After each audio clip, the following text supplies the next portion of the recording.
mua ôn được tắt ôn vô mấy ôn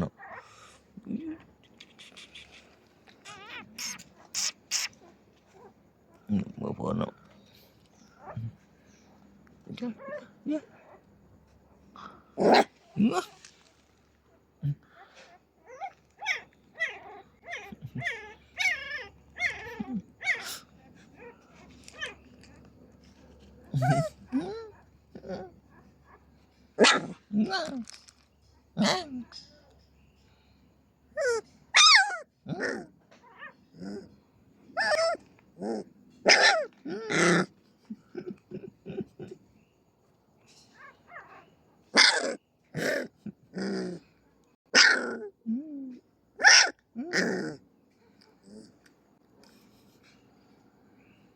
Bút tiết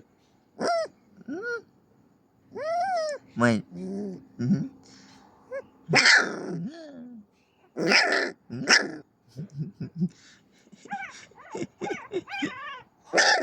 ôn vô một